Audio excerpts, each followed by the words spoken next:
Tere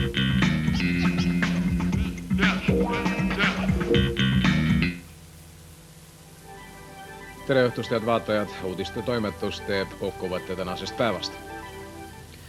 Harjumaal Tabasalus suri möödunud nädalal vähemalt 3 inimest tõenäoliselt salaviinast saadud metanooli mürgitusse. Ühe surma põhjus on veel selgitamisel. Täna valitseb selles Tabasalu külje all asuvas Sootaguse talumajas vaikus. Möödunud kolmapäeval toimus siin pidu, mille käigus joodi metanooli, rahvakeeles tuntud puupiiritust. Tänaseks on selle joomingu tagajärjel surnud 4 inimest, 5 vaagub hinge Mustamäe haiglas. See 47-aastane mees hospitaliseeriti meile. See on siis 6.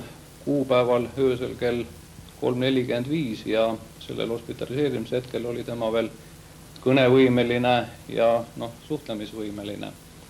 Aga seisund halvenes temal kiiresti ja hommiku kella 7 aeg oli juba tema teadvuseta, oli koomas ja igatpidi raskes üldseisundis, mistõttu tema sai viidud edasisele ravile intensiivravi osakonda. Traagiliselt lõppenud joomingu asjaolud on esialgu segased, juhtunud uurib politsei. Kogu lugu sai alguse kolmapäeval, kui Sootaguse talumajas oli 5 inimest. Neist vähemalt 4 jõid kahtlase päritoluga jooki. Samal päeval suri majas vanem naisterahvas, kelle surma põhjus võis olla loomulik. Reedel heitis koha peal hinge 49-aastane Roald, ägeda mürgitusega viidi Keila haiglasse 50-aastane Mart, kes seal suri. Koomaseisundis viidi Mustamäe haiglasse 51-aastane majaperenaine Milvi, kes suri laupäeval.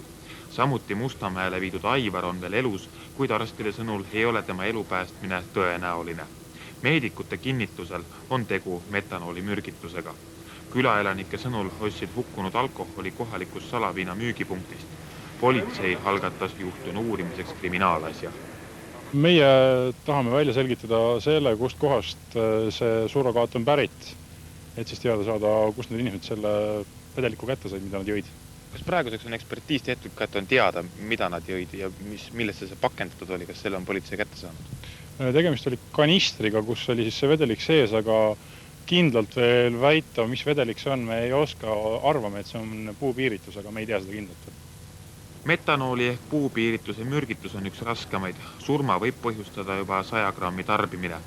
Metanooli lagunemise käigus tekivad mürgised ühendid, mis viivad nägemise kaotuseni ja surmani. Mürgituse nähud ei ilmne tavaliselt kohe, vaid umbes 30 tundi pärast tarbimist.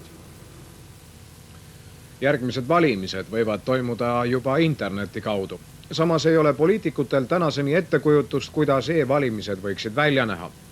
Valitsus tegi täna 2 seaduse muudatust, mis võimaldavad nii Riigikogu kui ka omavalitsuse valimistel kodanikel oma hääl anda interneti teel. Justiitsminister Märt Raski sõnul luuakse internetivalimiste süsteem igal juhul. Samas pole valitsusel aga vähimatki ettekujutust, kuidas tagatakse valimiste turvalisus ja välistatakse sohi tegemine.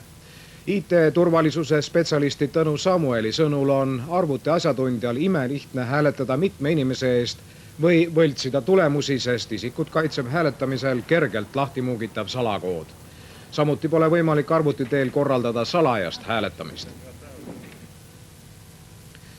Venemaal visiidil viibiv Saksamaa kantsler Gerhard Schröder nõudis Moskvalt Venemaa võlgade tagasimaksmist. Saksamaa kantsler andis pärast 2-päevast visiiti intervjuu raadiojaamale Echo Moskvõi. Schröder hoidus kommenteerimas telekanal NTV ümber paisunud skandaali. Kõnelustel säilisid Venemaa ja Saksamaa vahel mitmed erimeelsused. Eelkõige puudutavad need NATO rolli Euroopas ja USA planeeritavat raketitõrje kilpi. Moskva vastustab nii NATO laienemist kui ka USA üleriikliku raketitõrjesüsteemi rajamist. Saksamaa kantsler rõhutas, et Venemaa peab alustama oma võlgade kustutamist Saksamaa ees. Berliini arvates on Venemaa majandus selleks juba piisavalt elujõuline. Arvamusküsitluste järgi on Venemaal NATO-ga ühinemise pooldajaid ja vastaseid peaaegu võrdselt. 27% venelastest suhtub positiivselt võimalikku NATO-ga liitumisse. Venemaa NATO-sse astumise vastu oli 31%. 42% küsitletutest oma arvamusega puudus. NATO-ga ühinemine on meelepärasem loode Venemaa ja Siberi elanikele. Kõige vähem soovivad seda Kaug-Ida elanikud. Singapuri arstidel õnnestus lahutada peadpidi kokku kasvanud Siami kaksikud. Kokku kestis kokku kasvanud kolbaga tüdrukute lahutusoperatsioon ligi 90 tundi. Enamus sellest ajast kulus arstidel kaksikute aju veresoonte kinniõmblemiseks. Operatsiooniarstide sõnul selgub lähipäevil, kas tüdrukute ajud hakkavad normaalselt funktsioneerima. Peast kokku kasvanud Siami kaksikud on äärmiselt haruldased. Selliseid juhtumeid esineb vaid üks umbes 2 miljoni sünni kohta. Ja homsest ilmast. Homme on Põhja-Eestis vahelduva pilvisusega ja kuiv ilm. Lõuna-Eestis on pilvisem, kohati võib ka vihma sadada. Puhub põhja- ja kirdetuul kiirusega 4–8 meetrit sekundis. Sooja tuleb hommepäeval 4–9 kraadi.